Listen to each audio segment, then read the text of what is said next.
Black woman. Beautiful, powerful, resilient female of African descent with skin kissed by the sun. Conversation. A talk, especially an informal one between two or more people in which news and ideas are exchanged.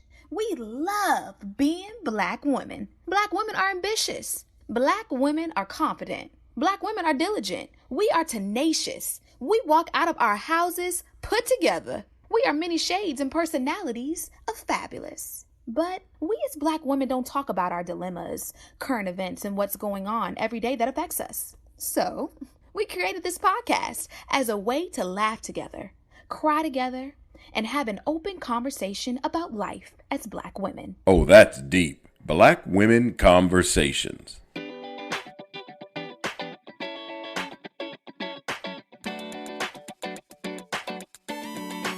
Hey, Nicole.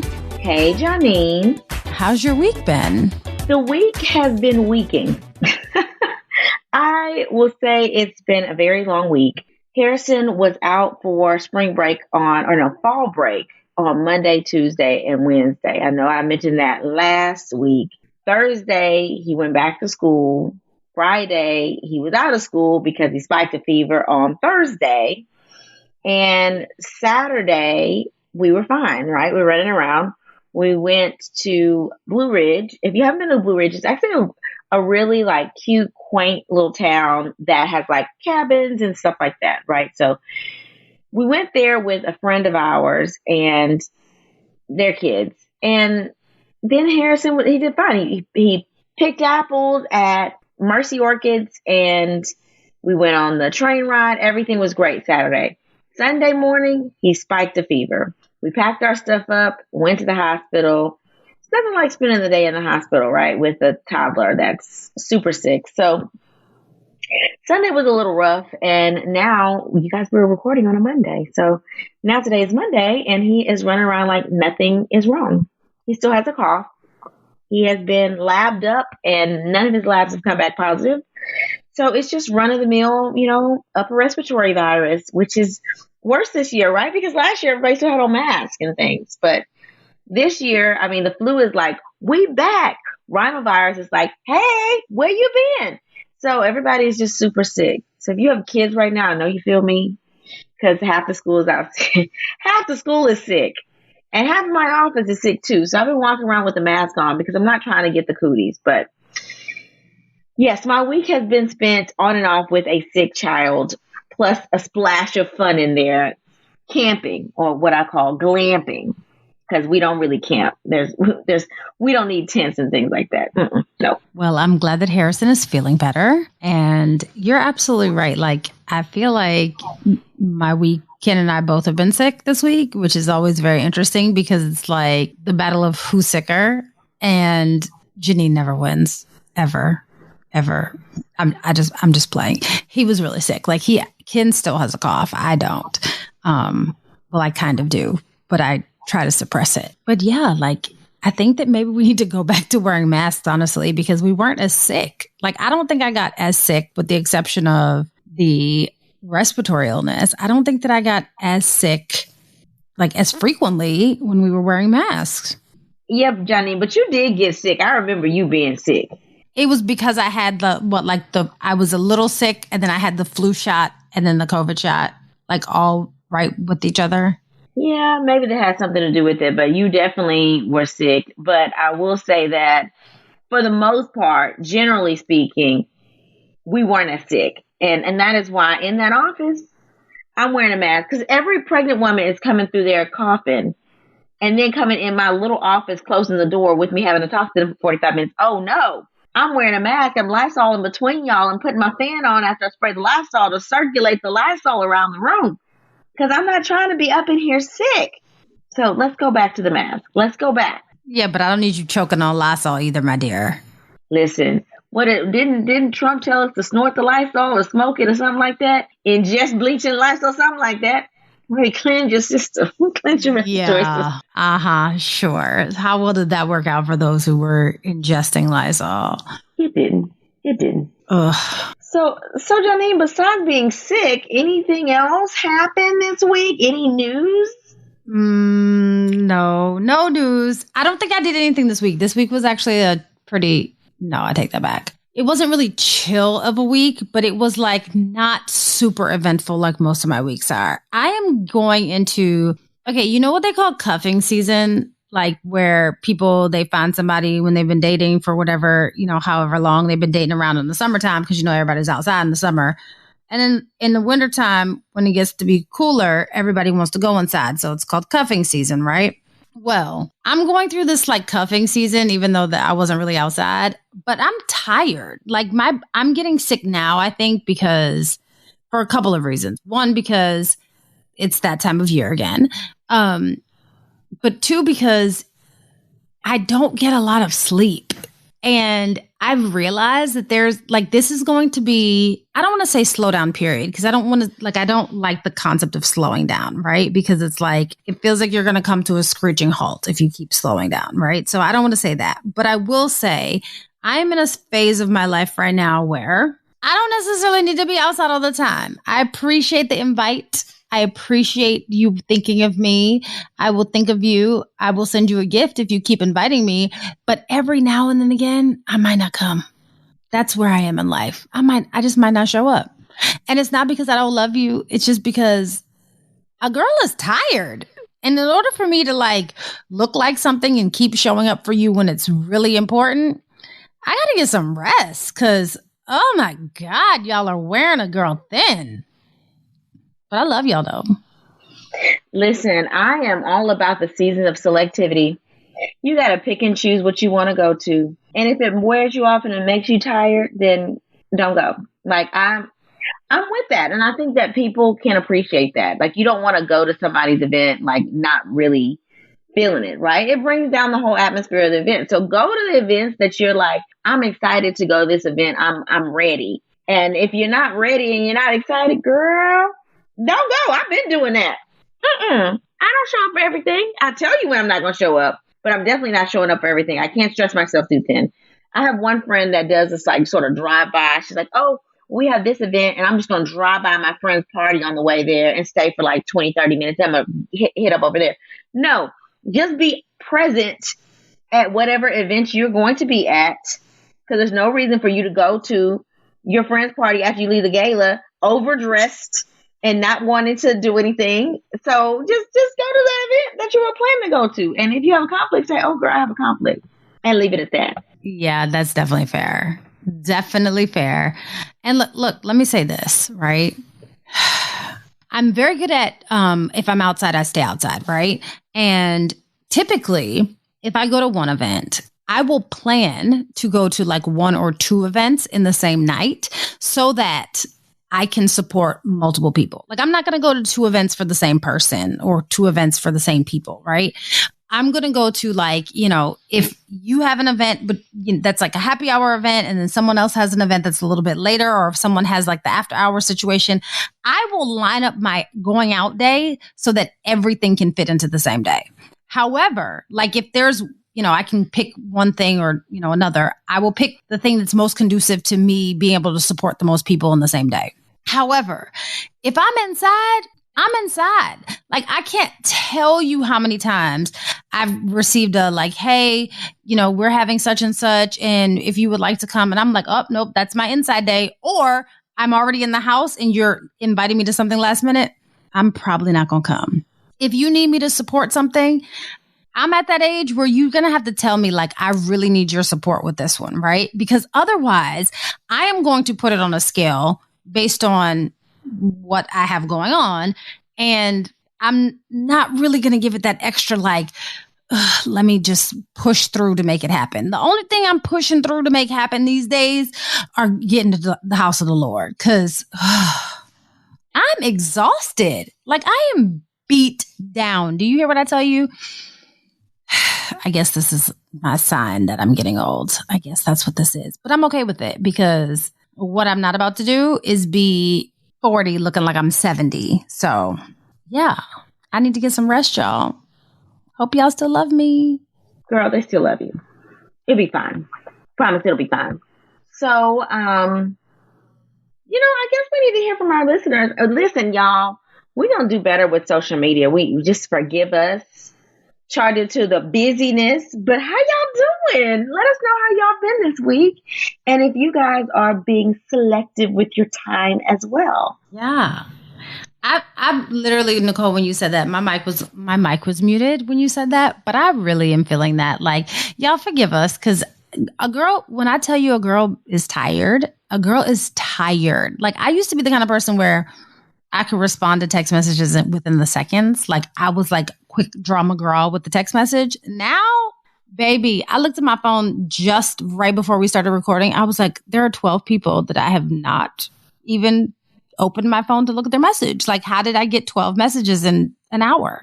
How, Sway? How? And then I figured it's not really important because I didn't see anything in the group chat between you and Ken. And then I also didn't see any text messages from Ken because he was with me. So I was like, okay, well, all 12 other people, I'm sorry, but I'm tired and other things took priority. But yes, to our listeners, I'm so sorry. I'm going to take responsibility for it because, on social media, that was like kind of my thing. Y'all, I'm tired, but we're going to get back there. But Nicole, I had an idea. Maybe our listeners will write us and tell us what they think. Maybe as opposed to us, like, posting things that we have to create something else. I was thinking maybe we could talk to them more, like live. Like we could go on, like, once our makeup is done and all that, not full on, but like when we're in our day and just stop in and chat about the things that, they should pay attention to in the podcast. I thought maybe that would be a little bit more interactive. I don't know. What do you think? What do y'all think? You tell us. Let us know if y'all want to see. Now, you see me in the middle of the day. I'm not, Johnny will be dolled up, but I'm going to be roughing it. I'm going to be in scrubs. Don't judge me. Take me as I am. Because that's how you're going to get me. Raw. That's how you're going to get me. Yeah, Janine doesn't get dolled up during the day, only for events. So there you go. If you see me at an event, I look very different. Like Nicole, you're seeing me now. I have bags under my eyes and they look like I'm red, like I haven't had sleep in days. Jesus. All right, Johnny. So what's on our timeline this week? Okay, so I'm going to say that the topic on our timeline is body count.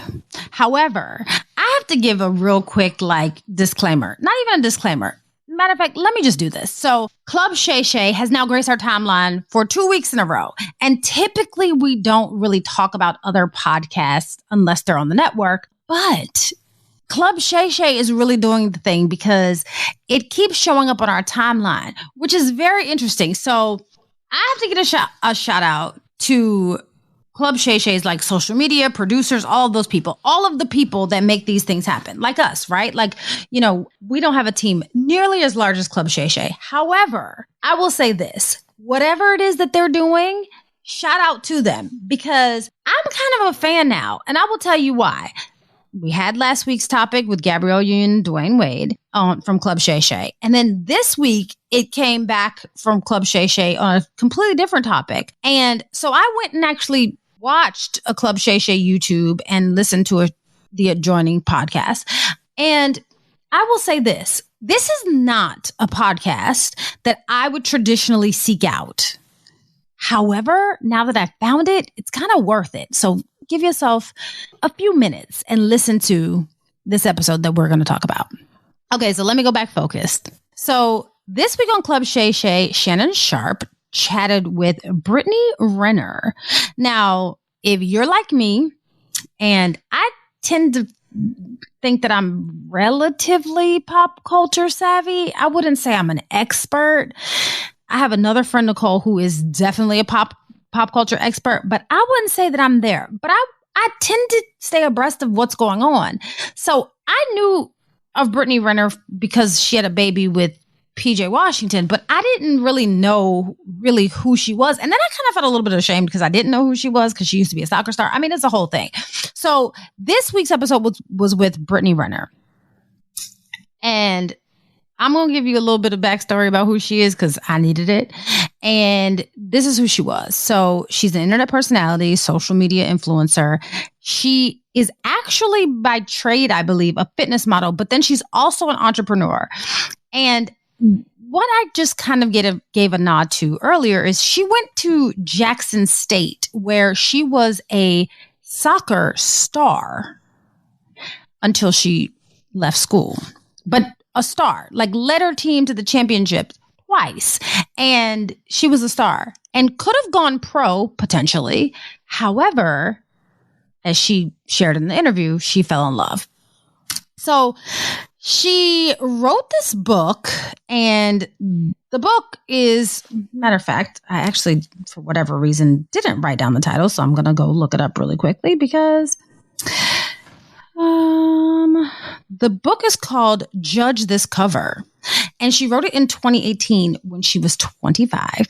And as I said, she's probably most well known for being the ex of PJ Washington, and the couple shares a child.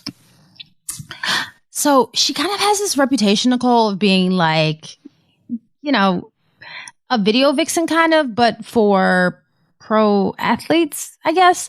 She apparently has a very impressive list of people that she has been in relationships with.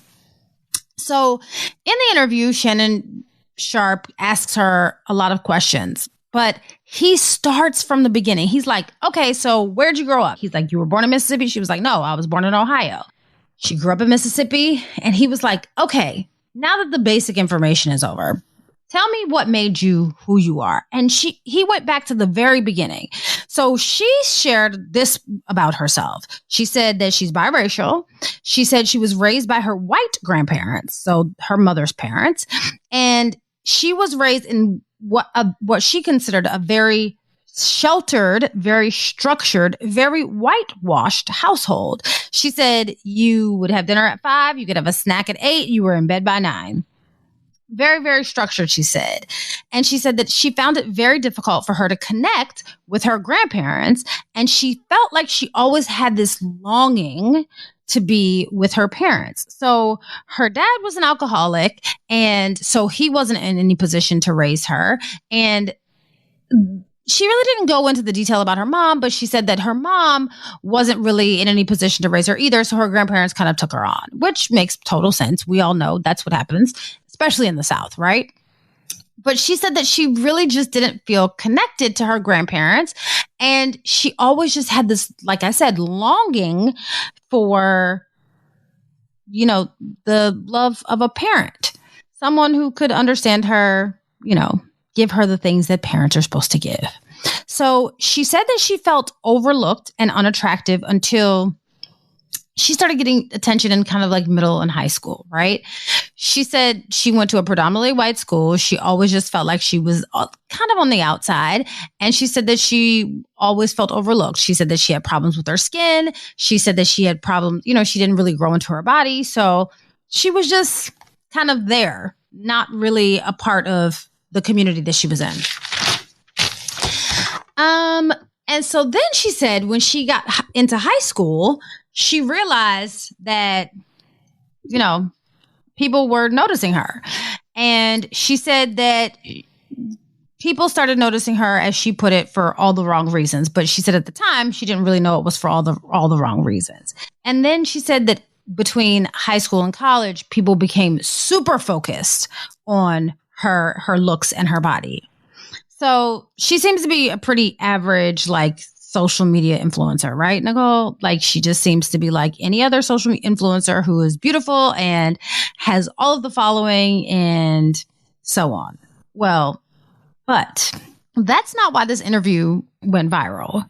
This interview went viral because she, in the interview, kind of bared some pretty interesting personal info. So one of the first things that she shared was that, well, Shannon actually shared this about her and she confirmed it, was that she had slept with 3 men in a 24-hour period and subsequently got a yeast infection. And to her defense, she came to her own. She said, well, yeah, I slept with the 3 men in 24 hours. But I considering what I could have gotten, I think I came out pretty unscathed. That really wasn't the end of it. The end of it was when she decided to share that she had been with 35 men.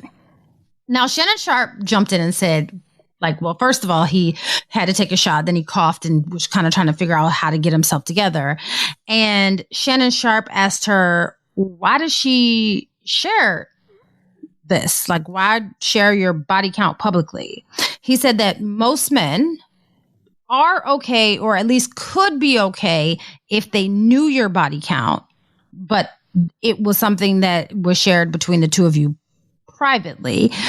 But he said that personally, like, you know, he didn't really know of any men that would be okay with her publicly sharing her body count. Now, she said that she's been called to share, right? Like why she wrote the book, kind of why she's so public with her social media and kind of shares all the things that go on in her personal life there. And also on this podcast. So she's like, look, I've been called to share. And she said she doesn't regret it. And she, you know, goes on to explain why she shares.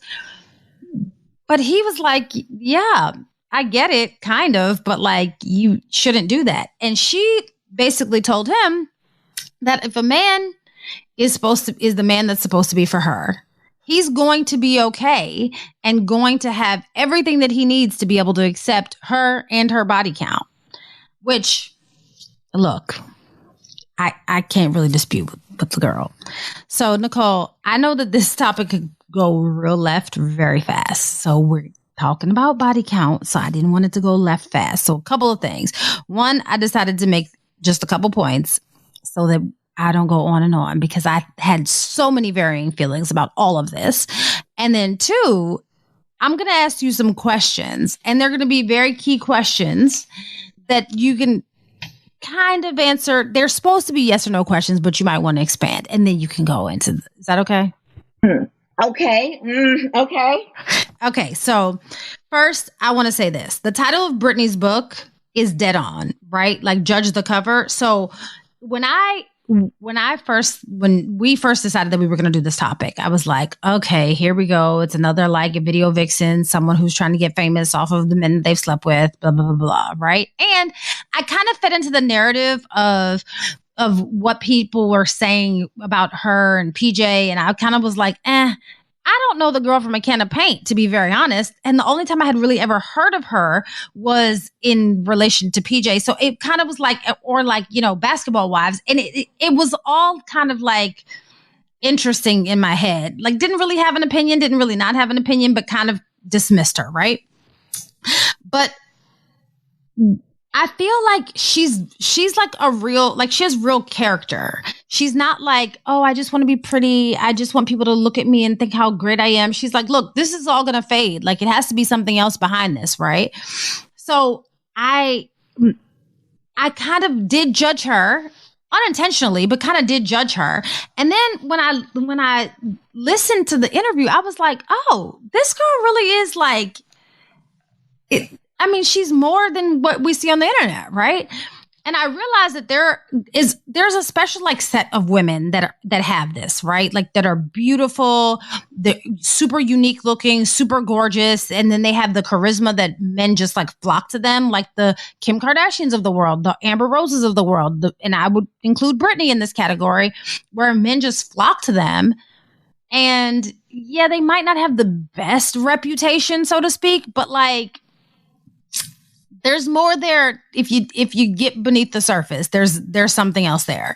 So that's one. Second part is, this story clearly shows the double standard of men and women, because one of the things that Brittany did in this interview is she turned around and asked Shannon Sharp, hey, well, what about your body count? What is your body count looking like? And he said to her, well, when you get your podcast, I'll come on your podcast and then we can have this conversation.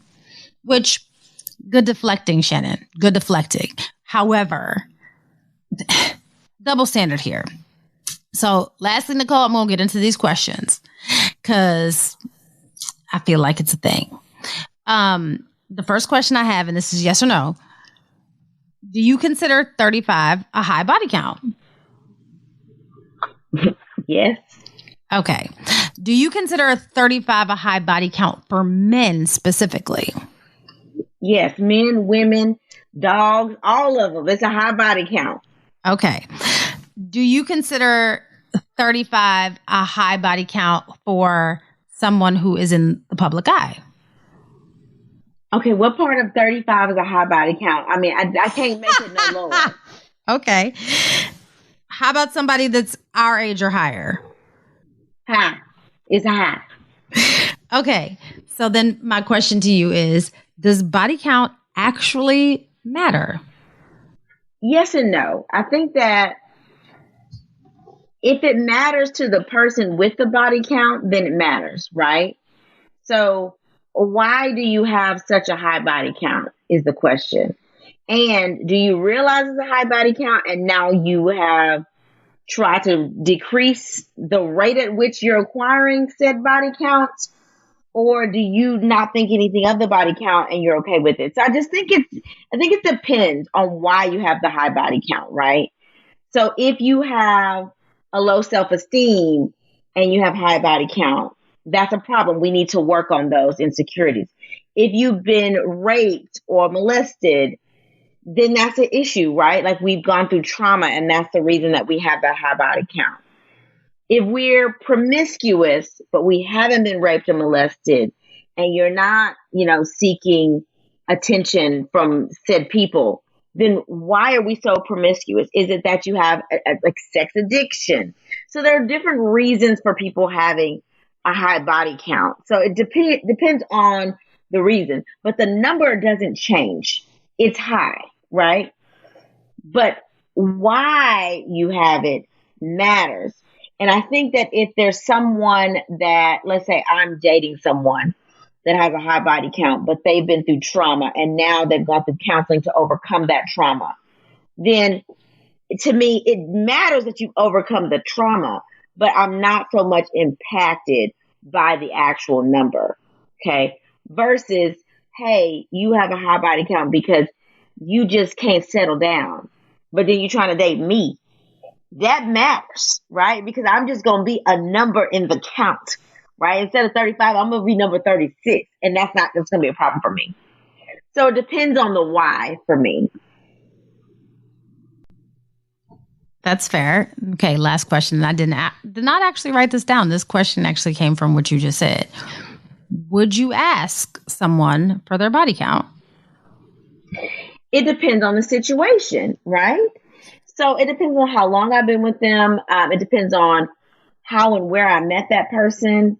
It just depends. I mean, historically, first of all, let me say my body count is low. I count on fingers my body count, okay? So let me start there. But I've not been with anybody that I've asked a body count to. Like, it's not like my ex-husband when we were dating, I said, how many people have you slept with? I haven't done that. Or my fiance before him, how many people have slept? I have not done that. So for me to ask, there must be some patterns I start to see for me to say, whoa, how many people have you? So it depends. I would say, off the top of my head, no, I would not ask that, but I can see why some people do.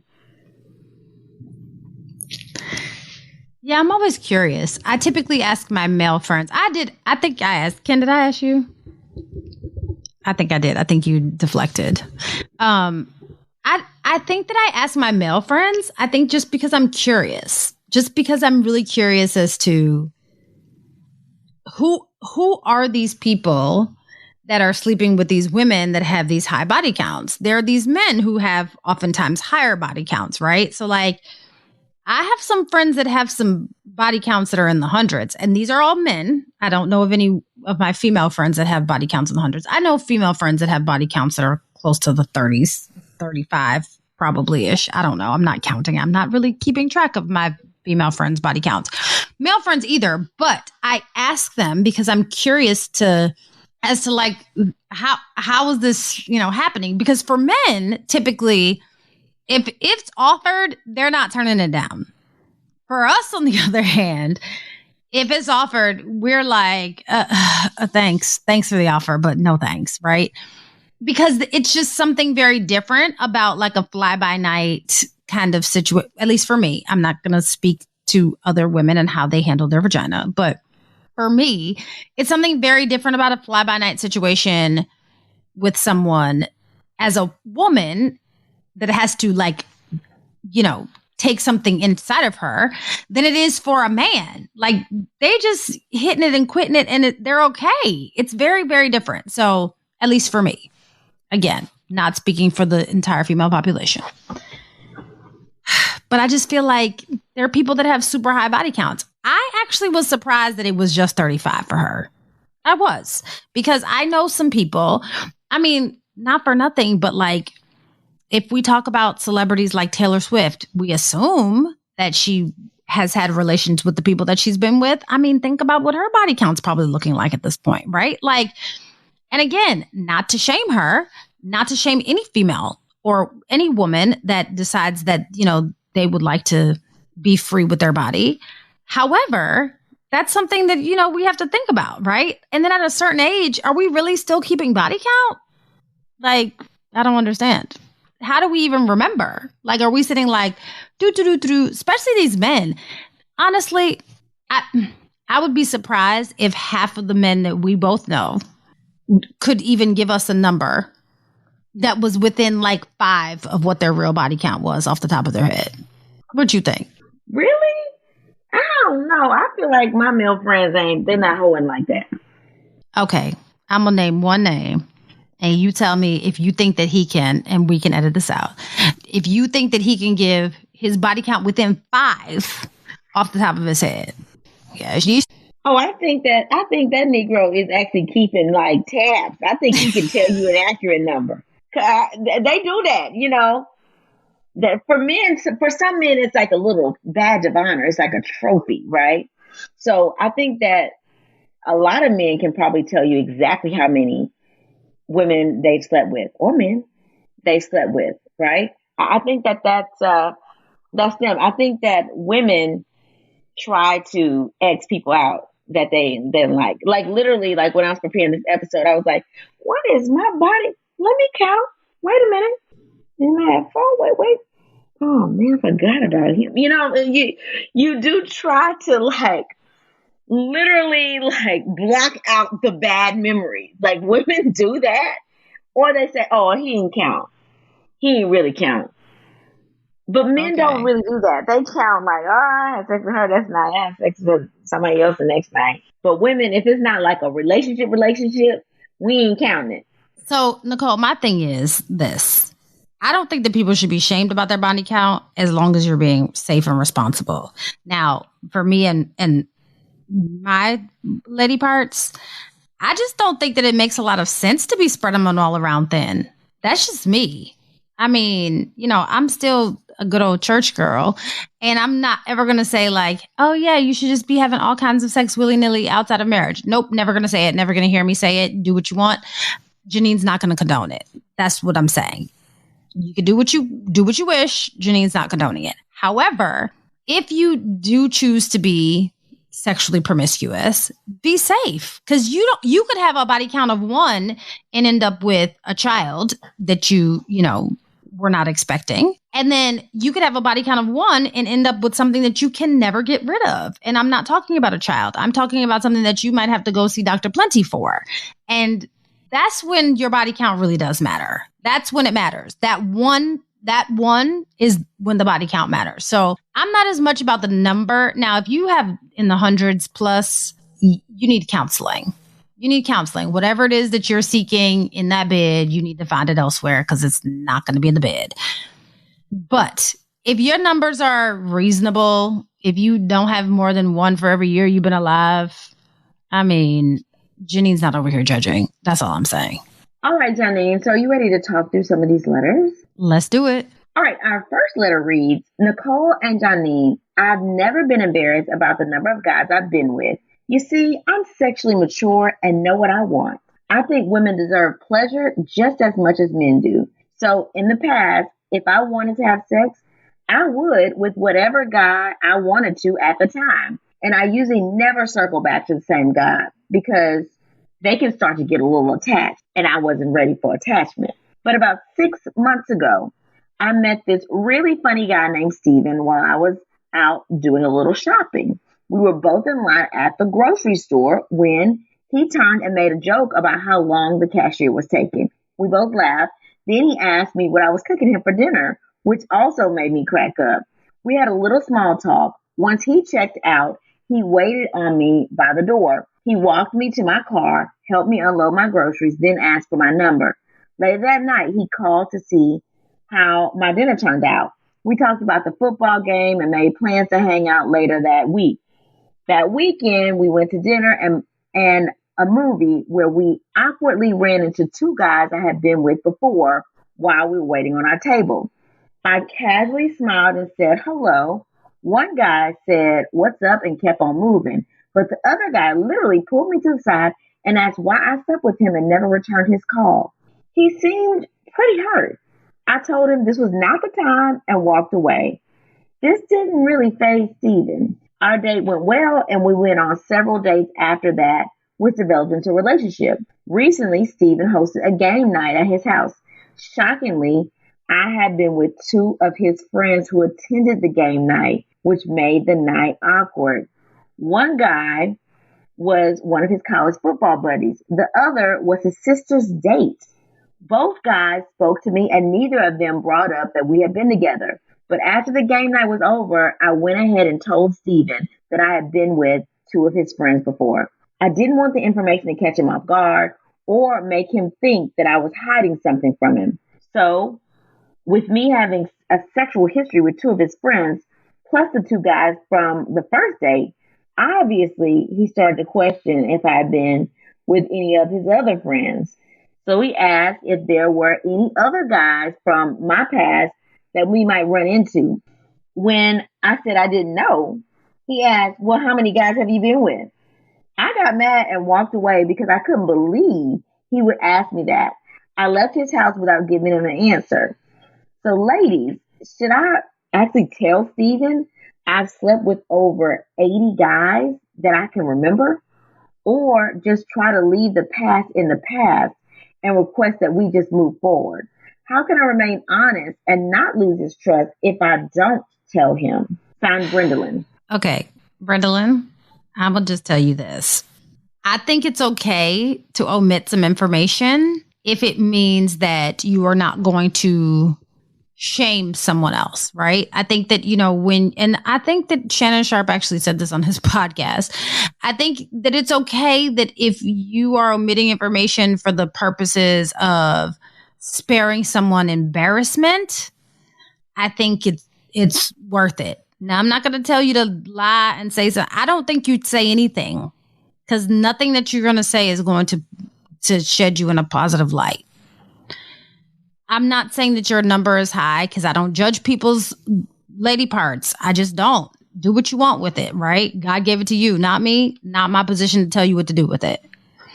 But what I'm going to tell you is most men don't deal well with those kinds of situations, especially when you said 80 plus men that you can think of.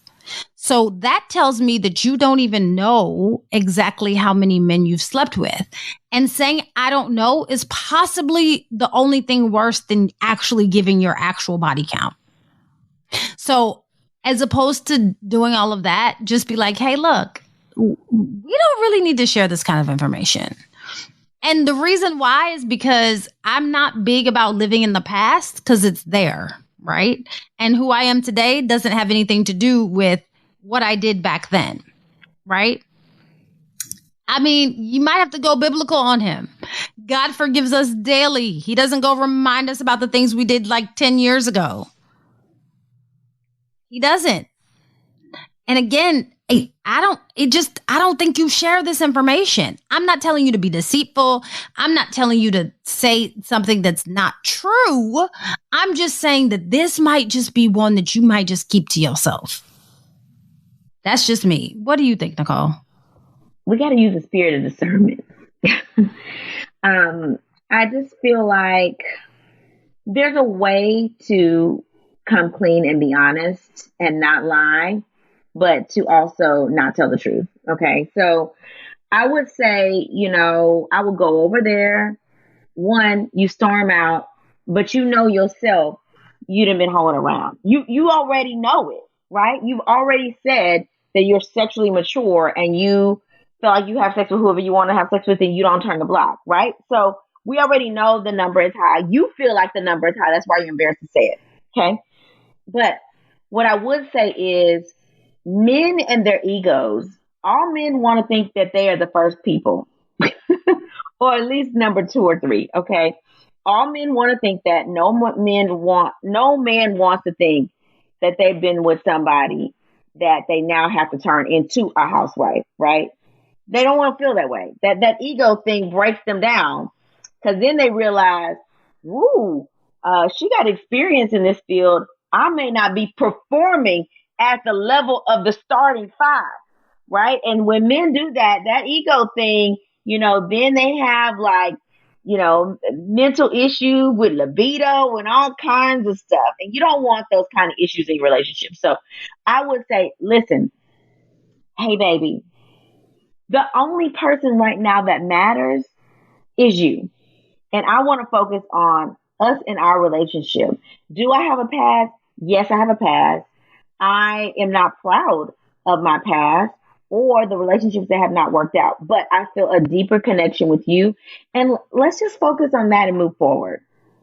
And I promise I will never have you in a room embarrassed with people thinking that they know something that you don't know. I can promise you that. And I would move forward. I think that for men, it is about feeling like, don't have me looking crazy in this room with other people you've slept with and I don't know, right? So as long as you reassure him that you will not have him out there looking crazy, then I think that that's going to be good enough. Now, the real issue now is you just slept with 2 of his friends. And he knows you've slept with 2 of his friends.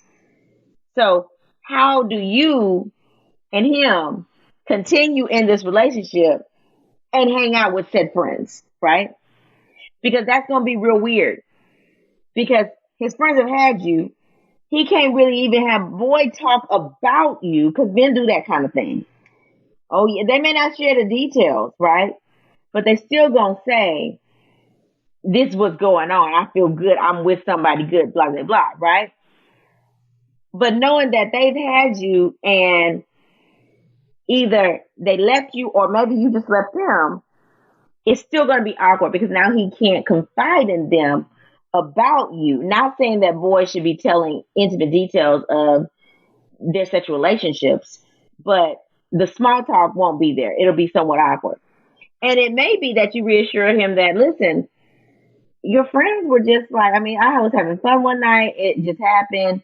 This is nothing serious. There's nothing deep there. Like reassuring him may be something that he needs to move forward. And I think you should reassure him that there was nothing really serious going on there because to your point, you weren't trying to have that with any of your past situations.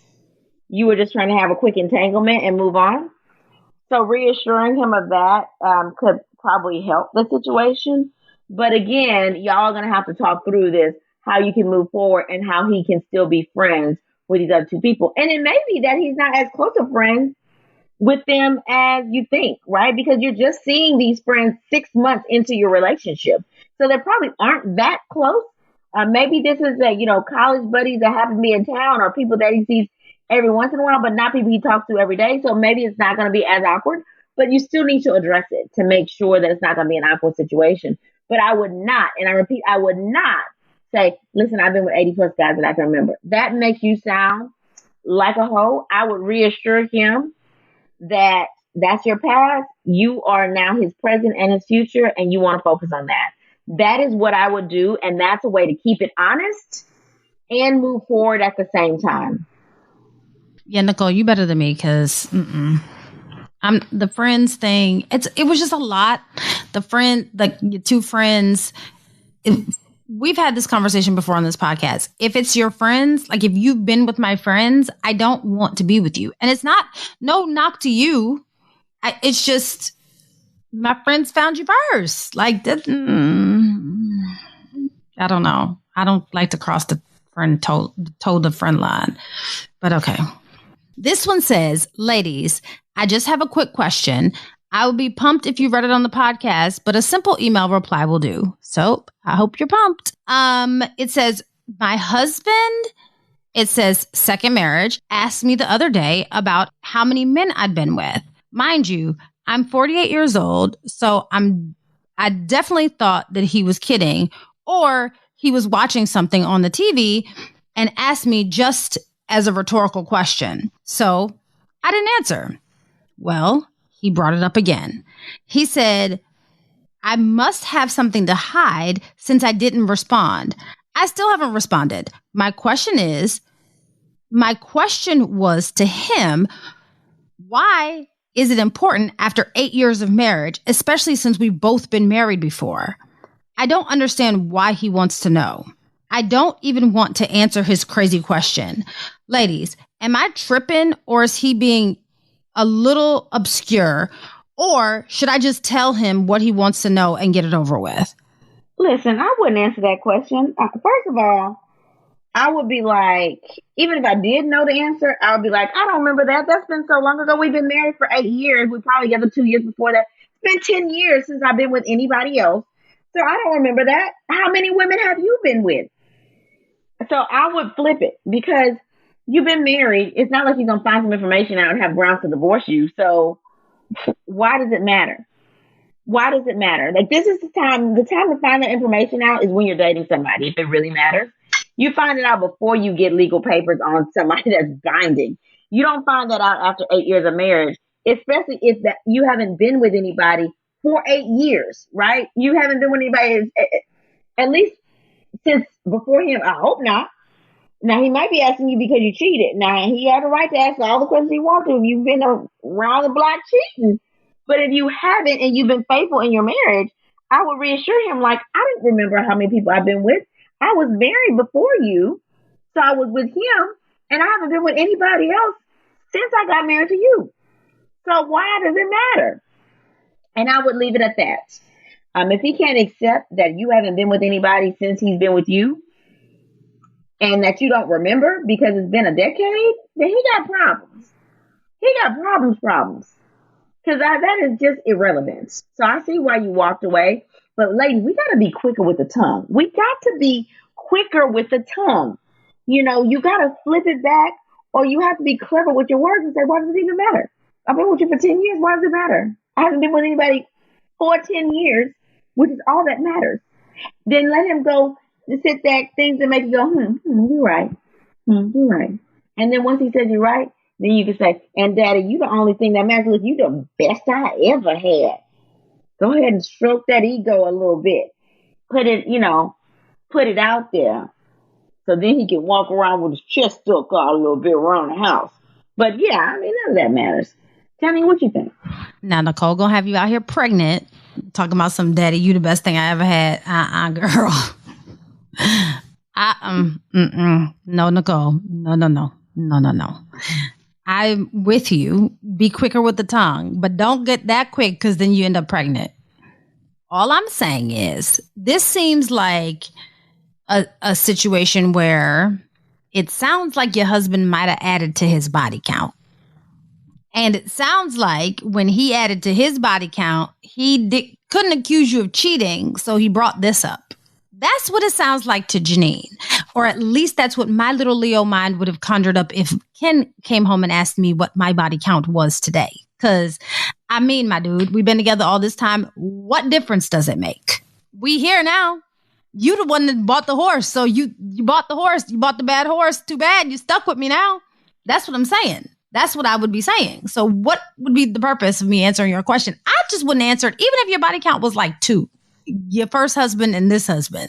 I wouldn't answer it just on principle. Sir, what? How disrespectful of you. How dare you ask me what my body count is now after you done bought this cow? Boy, enjoy this milk here and quit it. Because what? I'm with you. Why are you asking randomly? You're 48 years old. So you've been married. You've been together since you were, or at least married since you were 40. Who knows how long you were together before that? And then you had a husband before that. Sir, you a little bit too late to be asking this question, at least for Janine and whoever anonymously wrote this letter in. I feel like your husband missed the boat. you can tell him I said it. Play this episode for him, because why does it matter at this point? And it don't. Thank you. But I mean, you brought up a good point. I mean, but deflecting by asking somebody's body count, that would be a hell of a way to deflect. I mean, I don't know, Johnny. I think that's a stretch. I don't think that man is cheating.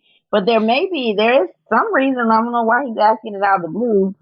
I mean, but it is weird after you've been together all these years, all of a sudden you're asking now. But you would be really shady to cheat after you've been married for 8 years, right? So like, you cheating. What else? What would be the other reason that you are asking my body count? Did you meet someone that I slept with years ago? I mean, is that the case? Or I mean, maybe the person that wrote the letter maybe they were cheating and maybe they got caught and just didn't share that part with us. Who knows? It just feels, if we have all of the necessary information, this feels a little odd to come out of the blue after you've been married for 8 years. And then for him to press you for the answer. Why do you care? You know, I'm real good at asking this, right?